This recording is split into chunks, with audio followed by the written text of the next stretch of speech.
Hi, I'm Lorne Bregitzer. I'm going to give you a tour of Ableton Live 11. So this is just what's going to appear on your screen when you first load it up. And I'll sort of explain what's going on in each of these areas. All right, so the first thing I want to show you is this info viewer, which is over here in the lower left-hand corner. It's the info view. If you don't see that, you can toggle that on and off with the shift question mark that toggles that on and off. Or this little arrow in the lower left-hand corner will do that as well. In Ableton Live, there's usually at least 2 or 3 different ways to do pretty much everything manually and with shortcuts. But the nice thing about the info viewer is that if I have a question as to what something does on my screen, all I need to do is hover my mouse over something. So if I hover my mouse over one of these sins, you can see that the info viewer will tell me what's going on in the lower left-hand corner. And this works for everything. Every little parameter in an Ableton Live device, you can hover over it to see what it does in case you're uncertain. I usually keep this on my screen, especially when I'm using maybe effects or instruments that I may not be super familiar with, and it just kind of gives me an idea of what each exact parameter does. So I like to keep that open all the time. All right, so what you see here in this default view is the session view. There's session view and arrangement view. You can hit the tab key to jump back and forth between the arrangement view and the session view. The arrangement view looks very similar to any other digital audio workstation. One difference is that the names and solo and levels is to the right of the screen, where generally it's to the left. But that's just sort of one of the feel differences between digital audio workstations. I hit tab to jump back and forth. If you want to manually do it, this icon in the upper right-hand corner of the screen will take care of that for you. All right. So next we have is this browser. The browser is sort of the main area that I have open 95% of the time. This is where you'll find your third-party plugins, first-party devices, samples, anything that you can imagine that you need to drag into your session is in the browser. So it's over here in the upper left-hand corner. And in Ableton Live, I'm running Ableton Live 11 here, but in Ableton Live 10, they started this collections thing in the upper left-hand corner. And these are favorites. So they're in 7 categories. Default's red to be favorites. And then each of these other categories I can label and use however I see fit. It's very easy to do. You can use numerical key shortcuts or right-click, and you can pretty much add anything to a collection. Presets, third-party plugins, samples, whatever. And you can sort of decide how you want to organize those yourself. All right, next up we have in the browser is the sounds category. So these are presets for the different instruments. So if you're looking for like a sort of a synth orchestra string sort of sound, I can just click on strings and maybe scroll down and find something. And with this little blue icon lit up, I can then see, get an audible preview of what that sound is. So I want to wonder what this magnetic string sounds like. I can click on it. If I want the preview to stop, I can just hit the left arrow on my keyboard. All right. So I can just click on each one and sort of, audition what I want. String Jupiter.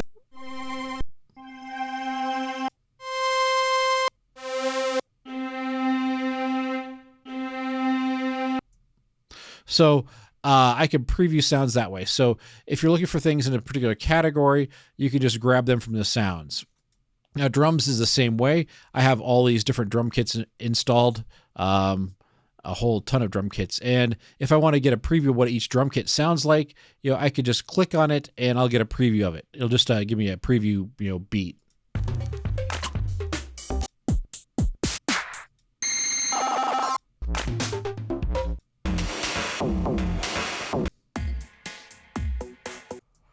So I can just preview the drum kit that I'm looking for.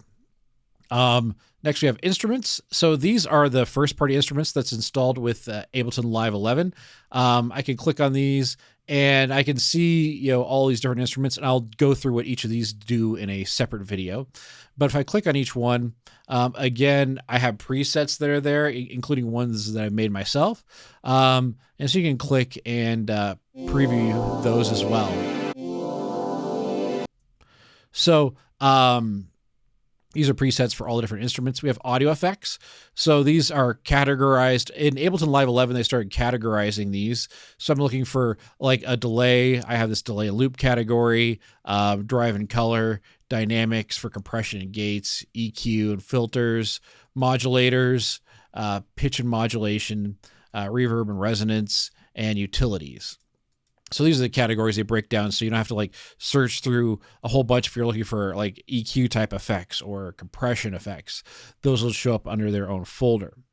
We have MIDI effects. So MIDI effects are great for transposing, for arpeggiating things, for adjusting velocities and some randomization as well. So those are all under there. And if you have Ableton Live 11 Suite, you'll have Max for Live, and these open up a whole host of additional audio effects, instruments, and MIDI effects. So Max for Live comes with Ableton Live Suite. All right, next up is plugins. So these are third-party plugins that you may have installed on your computer. So I'm on a Mac, so I have audio units as well as VST and VST3. I can click on those and just drag those into my session straight from this browser as well. Clips. Clips basically contain MIDI data, basically the notes that are playing, as well as the instruments they're attached to oftentimes, and effects. So you can see there's a whole ton of these. If I'm looking for clips, I usually don't go through this way in the browser, but I'll go through the different packs, and I'll show you that here in a second. And samples are the same way. The amount of samples I have them installed on this computer is ridiculous. So if I was trying to find something, just scrolling down only takes me through the C's. So I have a lot of samples there. Grooves are, you can attach different grooves to your track. So if you want to have a specific swing or a specific feel, you can use the grooves tool for that. I'll make a separate video for that. And templates. So there's different templates with Ableton Live 11. You can set up different templates depending on how you like to work. So, the default ones has a podcast, a demo and sketch, an 8-track recording, and this is my default live set. And this should be the same way it should be out of the box, with 2 MIDI tracks, 2 audio tracks, a reverb delay on the master track there. So down here is the very important area is the places. So packs are packs that you get through Ableton. So depending on which version of Ableton Live you have, it may come with different packs, and you can buy additional packs as well. So I have all of these packs installed on my computer. And additionally, if I scroll down, I can see the packs that I haven't installed. So these are packs that are attached to my account, but ones that I just don't have installed on my computer. So if I want to install these packs, so if you just installed Ableton Live, you're like, what are the packs that I have? You can just go to this packs places and click on the available packs down here on the bottom right. Just click on that triangle, and that'll open that up. And you can see all those packs. Now, like anything else software oriented, there's always updates. So if I want to click on one of these triangles here, I can see that they've come out with updates for 6 of my different packs. So if I want to update a pack or something like that, I can just click on that download. It will quickly download that, and I can click install, and it'll just install the updated version of that pack. So it's very easy to update your different packs there. All right, next up is my user library. So this is where my presets go. There's also current project, and there's a folder called packs here. And these are all my splice samples that I've downloaded. So I have those showing up as packs here. And I actually have a cloud folder that I attached to Dropbox that I can use for stuff going back and forth between my laptop and my work computer and my main computer that I'm using here. And so if you want to add anything to places, any specific folders that you have samples for, you can just drag them in here, or you can just click the add folder button and select that. All right, so next up on this tour, we have the Ableton link button. That links up certain devices. There's a tap tempo button. So if you want to tap a specific tempo, you can do that. You can adjust the tempo over here by bringing your mouse up and down, or just double click in there and it'll snap back to 120, or you can manually type it in, 96 beats per minute. I do the same thing with this key signature here. These are your metronomes. So I want a click track. These are count offs as well.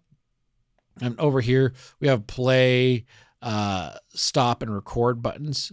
Those are for recording straight into your session view. So I want to record from my session view into the arrangement view. I can do that with these buttons here. And you can just hover over these other ones here. These are your punch-in locations. These are different sort of session record button. This is your capture MIDI button. This is a re-enable automation button. Those aren't super important when you're getting started. I got my CPU meter over here, and MIDI data and key data. I'll show you that here in a second, so you can record from a MIDI keyboard or your computer's actual, letter keyboard, alphanumeric keyboard. And these are different monitors. So I have a MIDI coming in and out. I can click on these buttons. I can see I have MIDI going in and out. Other than that, we have these two MIDI tracks, two sends, one that goes to a reverb and one that goes to a delay. You can see the returns from those sends here, and the master track. So all of my audio is going to be going off the master track. So if I need to bring the volume up or down, I can do that here. One thing I'll note is in Ableton Live, if I double click on anything from Ableton Live 10 on, if I double click on a parameter, it'll go back to its default. Now, one thing I'll mention is that in the preview, when I was clicking on the different sounds, it would play back at a certain level. If it's super loud, I can bring that down here with the preview Q volume adjustment here. Because sometimes the previews are a little bit hot, and I can bring that down here. Other than that, we have just different meters and stuff like that. So one thing I want to point out, going back to this browser, is you can also search for things. So if it's really unwieldy, if you have, dozens of packs installed and you're looking for something specific or samples, you can use the search bar. So I can go in here, and if I want to look for like an 808 sample, I can click on samples and just type in 808, and I can see the different 808 kick drum samples and all the different 808 samples I have installed on my computer here.